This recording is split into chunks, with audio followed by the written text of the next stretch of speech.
하나님이 선악과를 왜 만들었을까? 선악과를 만든 목적 1, 2, 3 선악과라는 이름의 뜻 1, 2, 3 이렇게 해주셨다면 우리가 고민할 필요가 없습니다. 그런데 그렇게 안 하셨거든요. 그러다 보니까 이 선악과에 대해서 별의별 소설을 쓰는 사람들이 굉장히 많이 생겼습니다. 그 중에 대표적인 사람들이 신천지입니다.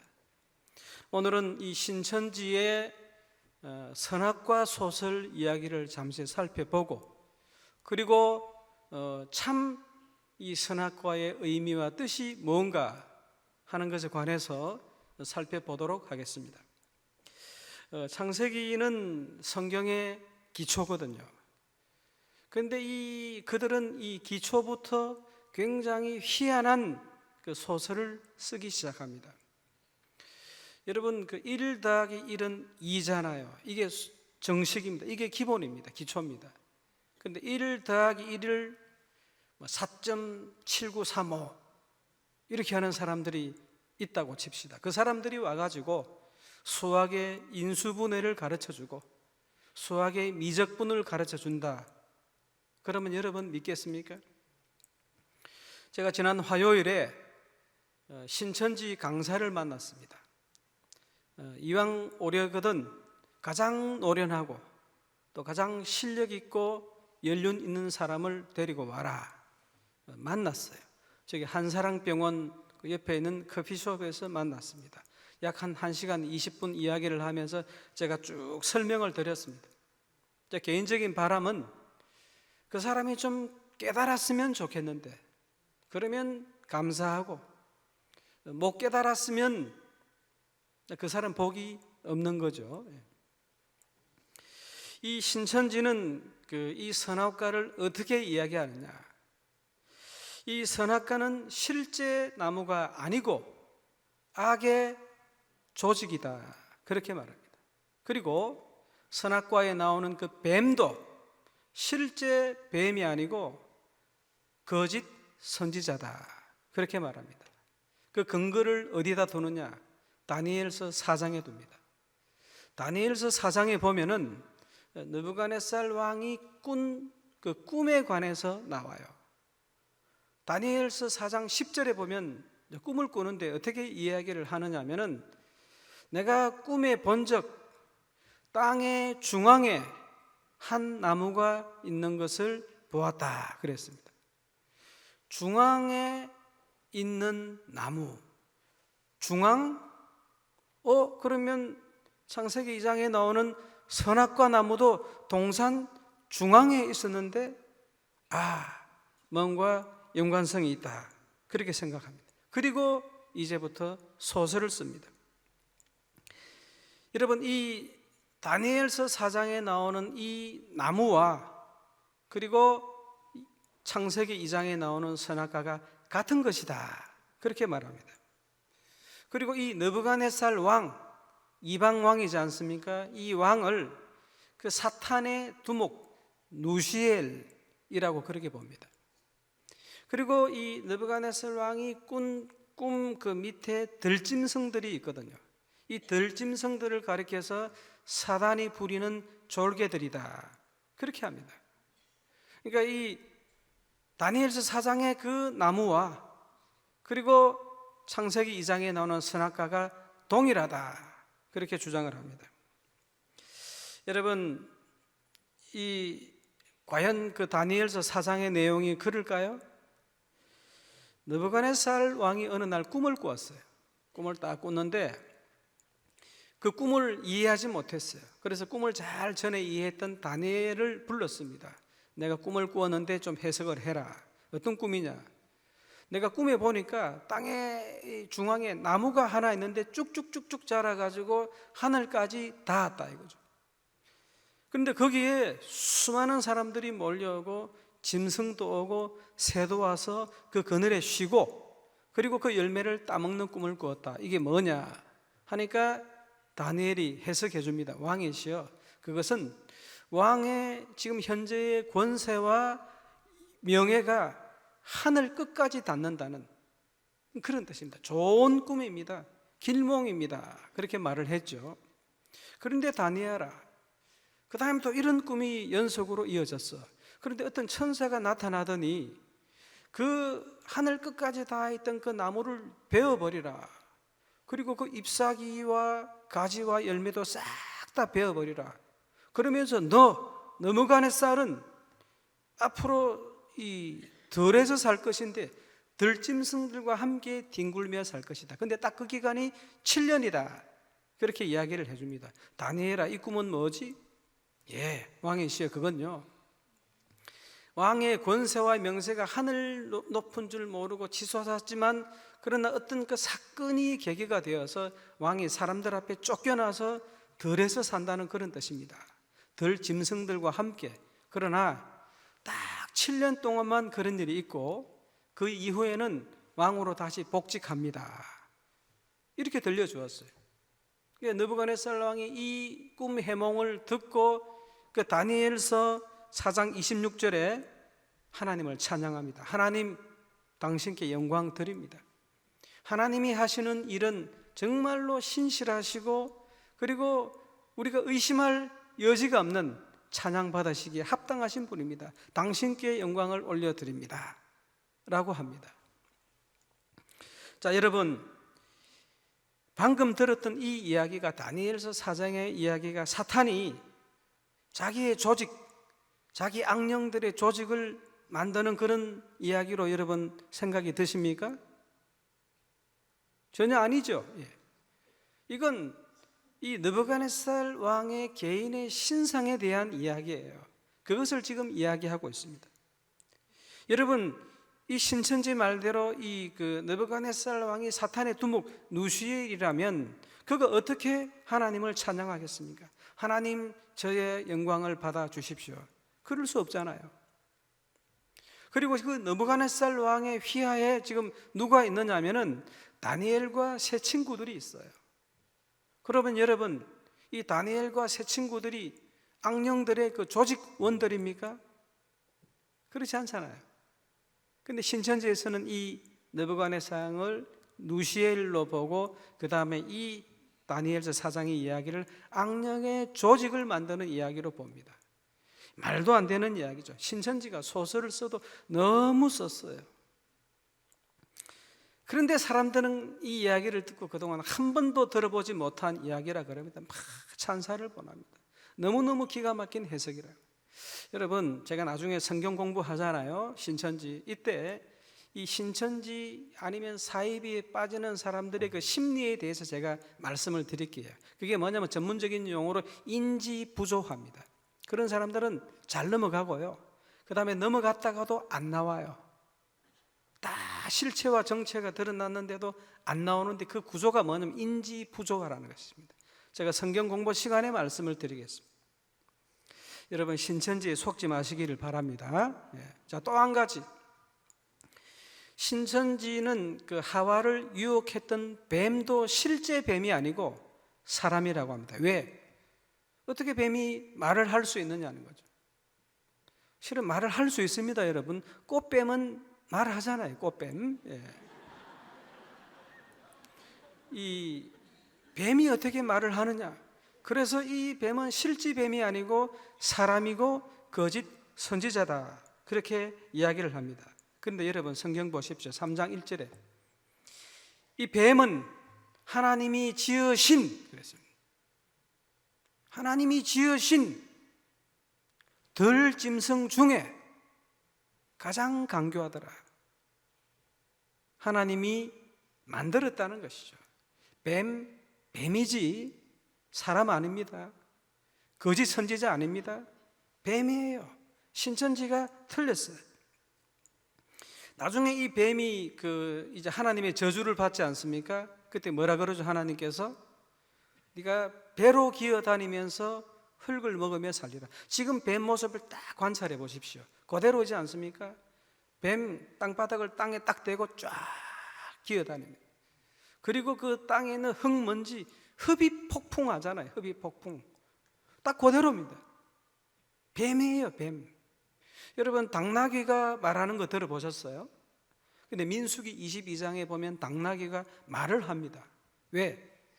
이 미친 선지자 발람을 빨리 저지시켜야 되거든요. 그러니까 하나님이 급해가지고 당나귀 입에다가 사람 말을 집어넣습니다. 뭐라 그러죠? 당나귀가 발람이 원하는 길로 당나귀가 안 가니까 때리잖아. 그러니까 당나귀가 갑자기 사람 말을 합니다. 주인님, 왜 나를 때립니까? 깜짝 놀랐어요. 동물도 말한 예가 있어요.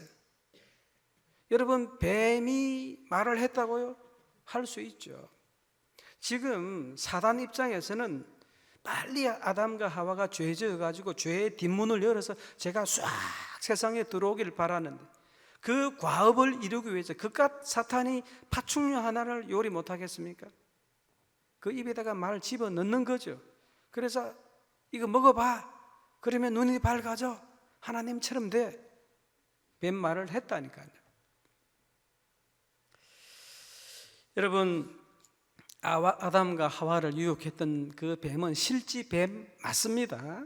신천지 여기 계시면은요, 제발 좀 말씀을 좀 제대로 들으시기를 바라겠습니다. 신천지가 틀렸어요. 여러분, 어떤 사람이 사업에 실패해가지고 자살하려고 합니다. 자살하기 전에 내가 옛날에 예수를 믿었는데 성경 한 구절 읽어보자. 그래서 딱 펼쳤어요. 마태복음 27장을 딱 펼쳤어요. 뭐라고 적혔냐면, 유다가 물러가서 스스로 목매어 죽으니라. 안 그래도 지금 죽으려고 하는데 어떻게 하나님이 나를 더 죽기를 바라시나? 한 구절 더 읽어보자. 그래서 또 딱 펼쳤어요. 누가복음 10장이 나왔어요. 가서 너도 이와 같이 하라. 하나님이 참 잔인하시지. 지금 죽으려고 뭔가 희망의 끈을 잡기 위해서 하나님의 목소리를 청종하겠다고 딱 열었는데, 너도 가서 그렇게 하라. 이제 마지막이다 하면서 또 한 구절 딱 열었어요. 열왕기 상 쪽에 뭐라고 그랬냐면은 어느 때까지 둘 사이에서 머뭇머뭇하느냐. 알았습니다, 하나님. 죽어드리죠. 깨끗하게 죽었다는 그런 뜻입니다. 누가 이 이야기를 지어냈는지 모르지만 참 잘 지었어요. 여러분, 아무리 성경이라도요, 이 성경이라도 문맥을 무시하고 읽으면 엉뚱한 왜곡된 그런 해석을 할 수밖에 없다는 것입니다. 성경은요, 하나님의 목소리가 담겨져 있거든요. 근데 이 하나님의 뜻을 가장 정확하게 해설하기 위해서는 그 배경을 알아야 됩니다. 배경. 이 본문이 지금 어떤 정치적, 사회적, 종교적 상황 속에서 쓰여졌는지, 그리고 그 말씀을 받는 수신자의 상태가 지금 어떤지, 그리고 그 말씀을 전하는 사람의, 하나님의 빛을 받아서 말씀을 전하는 사람이 있지 않겠습니까? 그 사람이 어떤 단어를 썼으며 어떤 문장이며 그 어떤 문맥 속에서 이것을 해석해야 될지, 그리고 이 본문이 전후 좌우 앞뒤의 문맥 가운데에 어떤 위치를 차지하고 있는지, 이걸 알아야 된다고. 이거 없이 그냥 무조건 아무거나 뽑아서 적용하니까 방금 조금 전에 여러분 들었던 그 황당한 희한한 그런 적용을 하게 되잖아요. 신천지가 바로 이런 것들을 쓰고 있어요. 어떤 사람이 자기 자서전을 썼는데, 자기 자서전 25페이지에 무슨 내용이 있느냐면, 나는 옛날에 군대 헌병으로 복무했습니다. 그랬습니다. 근데 그 자서전 한 97페이지 정도 가니까 옛날 그 일을 회고하면서, 나는 옛날에 너무 가난해서 헌병을 주웠다가 팔아서 먹고 살았다, 이렇게. 그러면 신천지에서 뭐라 그러는 줄 아십니까? 신천지 사람들의 해석 방법, 이 사람이 헌병으로 복무했다는 것이 아니고 옛날에 헌병 수집가였다, 이렇게 한다고. 이렇게. 근데 여러분, 같은 성경 가지고 들이대기 때문에 꼼짝없이 그런가 보다 하고 넘어갑니다. 그리고 이 사람들이 비약을 잘해요. 예를 들면은 예수님께서 요단강에서 세례를 받고 올라오실 때에 성령이 비둘기처럼 임했다. 비둘기 날개가 있지? 그러므로 성령도 날개가 있다. 비약입니다. 이런 걸 쓴다는 거죠. 이런 형식과 이런 스타일을, 패턴을 그대로 쓰고 있습니다.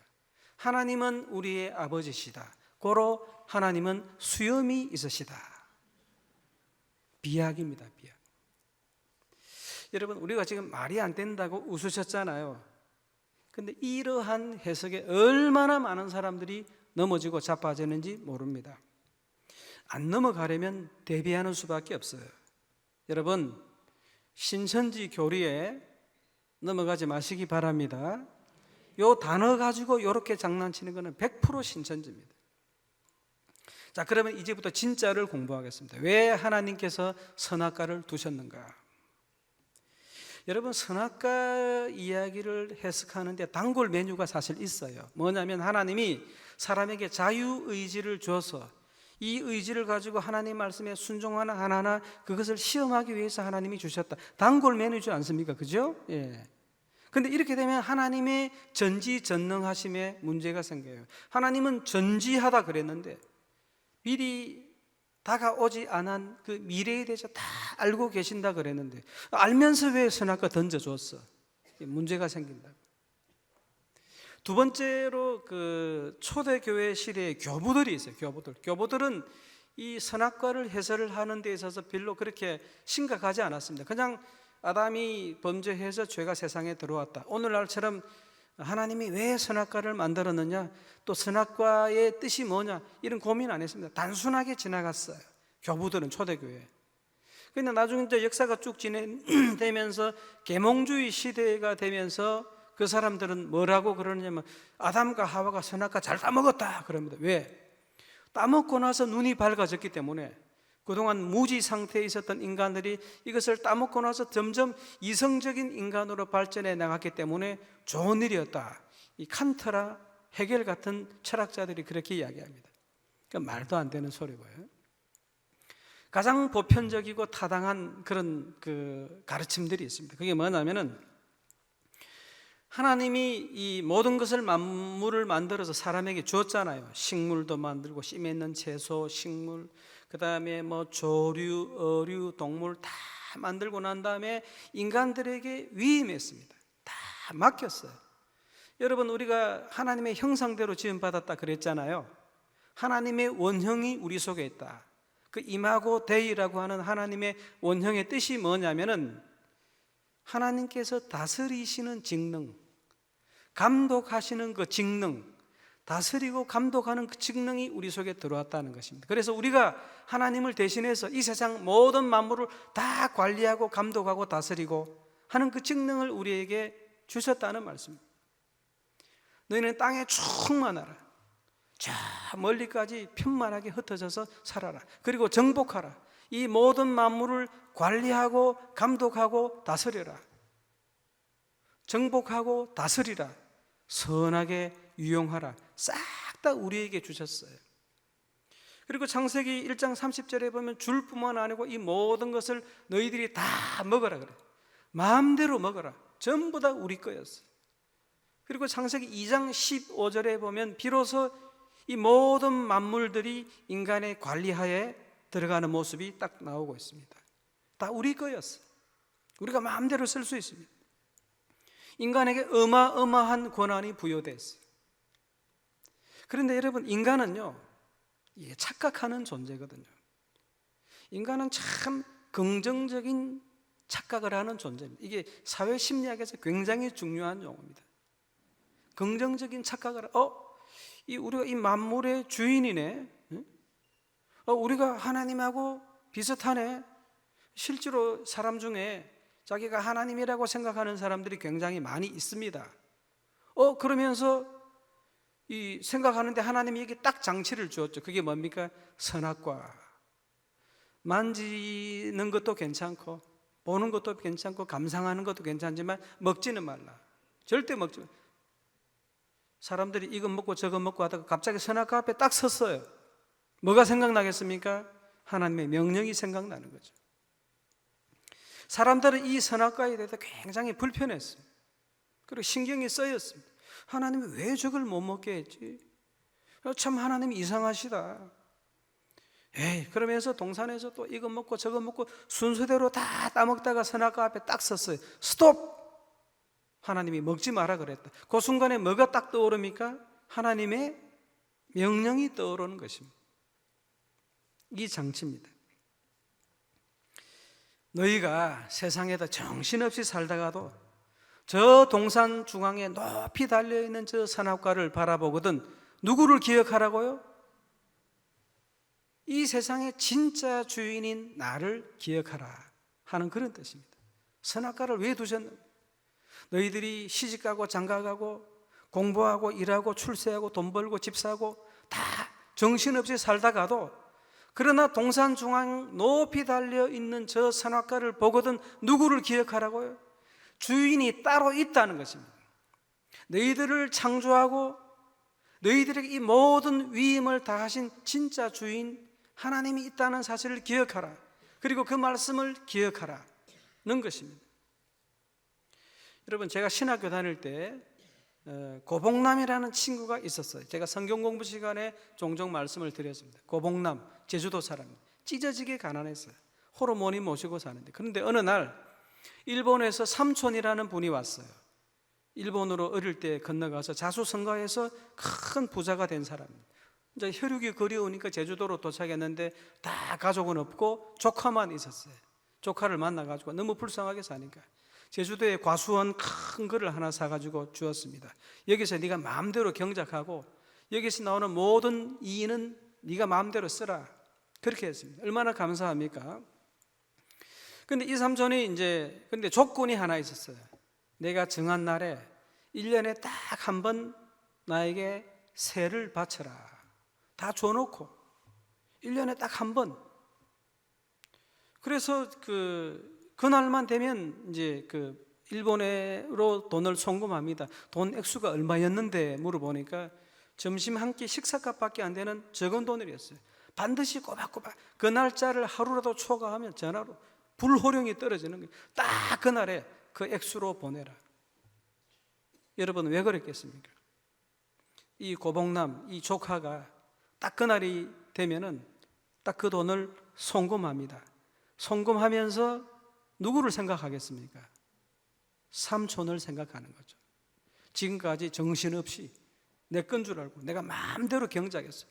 그런데 돈을 딱 보내는 그 순간에 아하, 이 과수원의 진짜 주인이 있지. 여러분, 생각 안 하겠습니까? 그 삼촌을 기억 안 하겠습니까? 그리고 고마움을 가지는 거죠. 바로 이것입니다. 그 일본에 송금했던 그 적은 돈은 바로 그 삼촌을 상징했어요. 아담이 앞으로 정신없이 삽니다.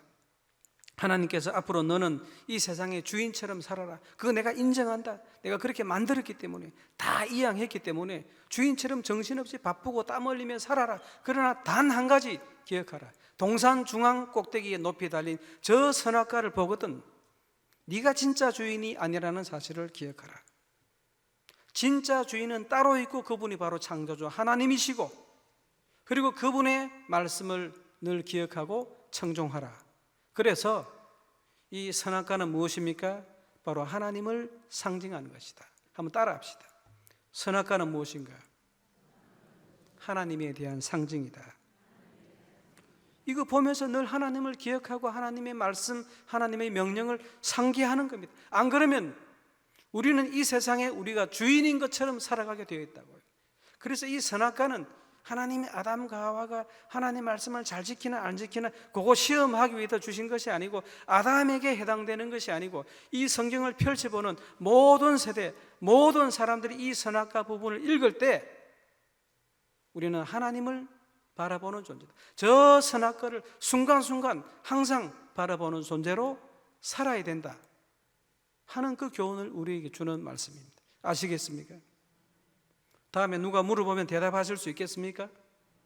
선악과는 하나님의 상징이다. 인간과 하나님 사이의 경계를 분명히 하는 바로 그와 같은 것이다. 둘째, 이 선악과를 따먹고 인간은요, 선과 악을 알게 되었어요. 여러분, 아담이 딱 범죄하고 난 다음에 하나님이 뭐라고 하시느냐면 창세기 3장 22절에 이 사람이 선악을 알게 하는 데에 있어서 우리와 똑같이 되었다, 그렇게 이야기합니다. 선악을 알게 되었다. 이상하죠? 아니, 선악을 알면 좋지 않겠습니까? 선과 악에 대한 무엇이 옳은지 무엇이 그른지 알면 얼마나 살아가는데 좋습니까? 아니, 우리가 하나님 말씀을 지키려면 머리가 있어야 되지 않겠습니까? 하나님의 뜻을 관찰하려면 뭔가 IQ가 좀 있어야 된다고. 무엇이 그런지 무엇이 옳은지 이것도 모르고 어떻게 우리가 하나님을 따라갈 수 있습니까? 참 이상한 말씀을 하시죠. 선과 악을 아는 것에 하나님이 굉장히 불쾌감을 드러냈어요. 여러분, 아니, 머리 좋아지는 것을 하나님이 싫어하시면은 돌대가리들만 창조하시면 되지. 그리고 명석한 사람들 창조해놓고 선악과 딱 두고, 선악과 두고 나서 그 다음에 또 그 옆에 뒀어요. 그 옆에 치우면 되는데. 그리고 또 따먹을 때는 가만히 계시다가 어디 계셨는지 아무도 모르는데 따먹고 나니까 딱 나타나서 내 이놈 그러잖아요. 그 무슨 신법입니까, 하나님? 저 같으면 이런 거 있으시면 저희 집에 절대 안 갖다 놓습니다. 딴 데 치워버리죠. 애들 먹을까 봐. 하나님이 머리 좋아하시는 것을 그렇게 싫어하십니까? 사탄도 그래서 그렇게 유혹해요. 네가 이 선악과를 먹으면 눈이 밝아진다. 선악을 알게 된다. 그래서 진짜 이 선악과를 따먹고 눈이 밝아졌어요. 눈이 밝아지고 난 다음에 그 첫 번째 반응이 뭐였습니까? 딱 보니까 벗었거든. 벗은 것이 부끄러워서 가렸어요. 여러분, 그전에는 수치를 못 느꼈습니다. 하나님이 보시기에 좋았더라. 그러니까 자기도 좋습니다. 아무 생각 없이 거기에 따랐어요. 그런데 따먹고 나니까 어떻게 됐습니까? 눈이 딱 밝아졌어요. 눈이 밝아져서 자기 판단력이 생긴 거예요. 이제 선과 악에 대해서 자기의 판단이 생겼습니다. 그전에는 하나님이 좋다 그러면 좋은 줄 알았어요. 하나님이 나쁘다 그러면 나쁜 줄 알았어요. 근데 선악과를 따먹고 선과 악에 대한 눈이 생겼는데 그 눈이 하나님 기준이 아니고 자기의 기준으로 그 판단을 하게 되었다는 것입니다. 그래서 하나님, 과거에는 이 벗었던 것 하나님 보시기에 좋았더래 할지 모르지만 제가 판단할 때는 이건 악입니다. 부끄러운 것입니다. 쪽팔리는 겁니다. 대들었다는 것이죠. 무슨 뜻인지 아시겠습니까? 예? 선악과를 따먹고 눈이 밝아졌다고 하는 말은 자기 관점이 생겼다는 말입니다. 옳고 그름에 대해서 이제 내가 판단한다. 이게 생겼다는 것입니다. 그전에는 하나님께 무조건 다 따라갔어. 좋다 그러면 따라가고 싫다 그러면 안 따라가고. 근데 눈이 밝아진 이후에는 선과 악에 대해서 자기의 독특한 관점으로 이제 그것을 판단합니다. 하나님이 선이라 그랬는데 아니에요. 내가 볼 때는 악입니다. 하나님이 그거 안 좋다? 아닙니다. 내 견해로서는 괜찮은 겁니다. 이렇게 나갔다는 것입니다. 그래서 그 이후에 인간의 역사를 보십시오. 내가 볼 때 이게 선이다, 이게 선. 이게 옳은 거다 하면서 자기 동생 아벨을 쳐 죽여버리지 않습니까? 하나님이 그거 원치 않아요. 자기 생각대로 하는 겁니다. 내가 볼 때는 이게 선이다. 아내를 한 명 두는 것은 너무 불편하다. 이건 악이요, 옳지 못한 것이다. 내 판단에는 여자가 많으면 많을수록 좋지. 그래서 일부 다처제 바로 시행해버렸습니다. 라멕이라는 사람이. 눈이 밝아져서 선과 악에 대한 분별력이 생기면서 그때부터는 자기 판단대로 살아가 버리는 거예요. 내가 볼 때는 저 노아는 미친놈이다.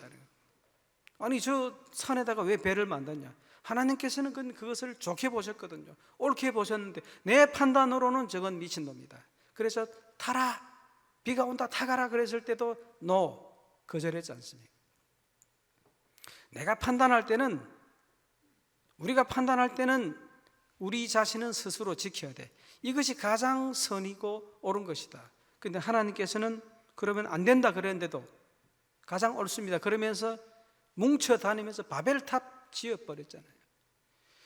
이 아담과 하와가 선악과를 따먹고 눈이 밝아져서 선과 악에 대한 자기 판단과 기준이 생기면서부터 그때부터 이제 죄악의 역사가 쫙 시작이 된 겁니다. 그래서 하나님이 아이고 큰일 났구나. 저들이 선악과 따먹고 선과 악을 아는 일에 우리처럼 됐다. 이제 골치 아프게 생겼다. 그때부터 하나님이 창세기 3장 15절부터 바로 예수 그리스도 복음, 원복음을 준비시키잖아. 아시겠죠? 예. 그래서 우리는 선악과의 뜻이 뭐냐? 왜 선악과를 따먹고 그 사람이 눈이 밝아졌느냐? 하나님이 왜 선악과를 따먹고 선과 악에 대한 분별력을 그렇게 못마땅하게 생각했느냐? 자기 기준대로 이제 살게 되었다는 것입니다. 이제 말씀을 정리하겠습니다. 선악과, 우리는 이 땅에서 분주하게 살아갑니다. 그렇지만요, 종종 저 동산 꼭대기에 있는 선악과를 바라봐야 됩니다. 저분을 바라봐야 돼요. 그리고 저분의 말씀, 저분의 명령, 저분의 규례를 만나야 돼요. 여러분 정신없이 지금 살다가 나오셨잖아요. 우리는 반드시 이루어야 될 목표가 있습니다. 또 만나야 될 사람이 있습니다. 그리고 해야 될 일이 있습니다. 바쁘고 분주하게 땀 흘리면서 사세요. 살다가도 자주 늘 동산 꼭대기에 높이 달리는 저 산악과 앞으로 와야 됩니다. 거기서 하나님을 만나야 돼요. 그분의 십자가, 그분의 사랑, 그분의 은혜 만나야 됩니다. 꼭 그렇게 하실 수 있겠습니까, 여러분? 두 번째, 우리가 하나님을 가장 잘 믿는 방법을 제가 한 가지 가르쳐 드릴게요. 하나님을 가장 잘 믿는 방법. 그냥 하나님이 좋다 하면 예, 나도 좋습니다. 그렇게 하십시오. 하나님이 싫다 그러면 예, 나도 싫습니다. 이겁니다. 이 사람이 예수 제일 잘 믿는 사람이고요. 하나님을 가장 사랑하는 사람입니다. 그리고 하나님이 가장 기뻐하시는 사람입니다. 하나님이 좋다 하면 예, 알겠습니다. 싫다 그러면 저도 싫습니다. 이렇게 하시는 겁니다, 여러분. 예, 기도하겠습니다. 하나님, 오늘도 바쁘게 살다가 나왔습니다. 그러나 선악과를 바라보고 나왔습니다. 나의 주인이신 하나님을 바라보고 나왔습니다. 하나님, 오늘도 만나 주시옵소서. 이제부터 우리가 하나님께서 참이라 하면 우리가 그런 줄 알고 살겠습니다. 하나님이 아니라면 또 우리는 그런 줄 알고 또 살겠습니다. 이 마음 변치 않도록 하나님 늘 인도하여 주시옵소서. 예수님 이름으로 기도합니다. 아멘.